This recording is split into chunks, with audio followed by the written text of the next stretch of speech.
Hello दोस्तों, आज की कहानी बदनसीब बाप। एक शादीशुदा जोड़ा अपना सेकंड हनीमून मनाने के लिए क्रूज टूर पर गए। इस दौरान वे अपने बच्चों को घर पर ही छोड़ गए थे। बदनसीबी से खराब और बहुत ही तूफानी मौसम के कारण क्रूज शिप डूबने लगी। सभी लोगों की तरह वे दोनों भी अपनी जान बचाने के लिए लाइफ बोट एरिया की तरफ दौड़े, लेकिन वहाँ भी सिर्फ एक ही व्यक्ति के लिए जगह बची हुई थी। अपनी पत्नी को डूबती शिप पर छोड़ आदमी लाइफ बोट में बैठ गया। पत्नी उसी डूबती शिप पर खड़ी अपने पति को दूर जाते हुए देख रही थी। वो चिल्लाकर अपने पति से बोली। इस कहानी को यही विराम देते हुए शिक्षक ने अपने सभी विद्यार्थियों को पूछा, क्या कोई अंदाज़ा लगा सकता है पत्नी ने पति से क्या कहा होगा? ज़्यादातर विद्यार्थियों का एक समान उत्तर था। उन्होंने कहा, पत्नी बोली होगी कि मैंने तुमसे इतना प्यार किया और तुम मुझे इस तरह छोड़कर जा रहे हो। मैं तुमसे नफरत करती हूँ। शिक्षक की नज़र एक शांत बैठे विद्यार्थी पर पड़ी। शिक्षक ने उसे जाकर यह सवाल पूछा।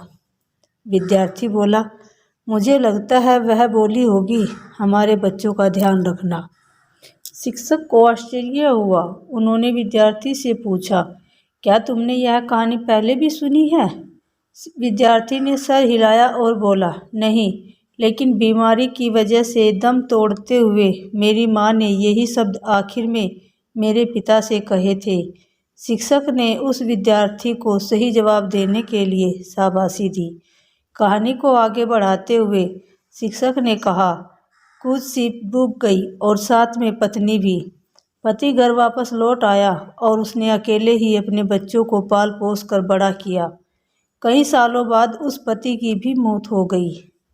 एक दिन उसकी बेटी, जो उससे अपनी माँ की मौत की जिम्मेदार मानती थी, वह अपने पति के सम्मान को साफ करते हुए उसे एक डायरी मिली, जिसे पढ़कर उसे सच्चाई का पता लगा। डायरी में लिखा था, जब उसके माँ बाप उस क्रूज शिप पर गए थे तब उन्हें पहले से ही पता था कि उसकी माँ को 3rd स्टेज कैंसर है और इसीलिए वे दोनों आखिरी बार एक साथ ज़्यादा से ज़्यादा समय बिता सके, इसीलिए दोनों अकेले ही उस क्रूज शिप पर गए थे। जब उसकी पत्नी पर वह मनहूस समय आया था तब उसके पिता ने उस अकेली बची लाइफ बोट की जगह अब में बैठने से मना कर दिया था। उन्होंने डायरी में लिखा था, वह भी अपनी पत्नी के साथ ही डूबती हुई शिप में डूब जाना चाहते थे, लेकिन सिर्फ और सिर्फ उनके बच्चों के लिए अपनी पत्नी के कसम देने के बाद उनको उसे अकेला छोड़कर उस लाइफ बोट में सवार होना पड़ा। इस डायरी को पढ़ने के बाद बेटी फूट फूट कर रो पड़ी। शिक्षक ने यह कहानी यहीं ख़त्म की और पूरा 1 मिनट शांति में डूब गया। यह शांति देख शिक्षक को पता चल गया कि वह इस कहानी के जरिए जो सीख अपने विद्यार्थियों तक पहुंचाना चाहते थे वह पहुंच चुकी है। इस दुनिया में अच्छे और बुरे हर तरह के लोग हैं, लेकिन कभी कभी परिस्थितियां ऐसी विकट हो जाती हैं कि आप बुरे या अच्छे का फैसला नहीं कर पाते। इसीलिए कभी भी हमें कोई भी फैसला लेने में जल्दबाजी नहीं करनी चाहिए।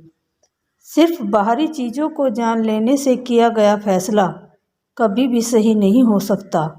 बिना किसी जांच पड़ताल के और बिना किसी दूसरों का पॉइंट ऑफ व्यू समझे बगैर फैसला करना छोड़ दीजिए।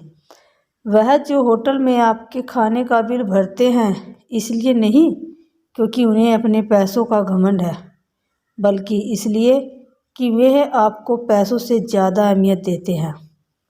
वह जो हमेशा आपकी मदद करने के लिए तैयार रहते हैं इसलिए नहीं क्योंकि उन्हें आपसे कुछ चाहिए, बल्कि इसलिए क्योंकि वह आप में एक अच्छा दोस्त देखते हैं। वह जो आपको हमेशा मैसेज करते हैं इसलिए नहीं क्योंकि उनके पास करने के लिए कुछ नहीं, बल्कि इसलिए क्योंकि वह आपको बहुत याद करते हैं।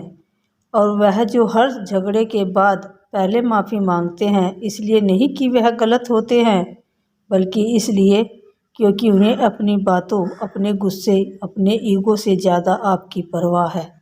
उम्मीद करूंगी कि यह छोटी सी कहानी आपको पसंद आई होगी। अगर पसंद आई है तो प्लीज़ वीडियो को लाइक करें, शेयर करें, और अगर अभी तक आपने मेरे चैनल को सब्सक्राइब नहीं किया तो प्लीज़ मेरे चैनल को सब्सक्राइब करें।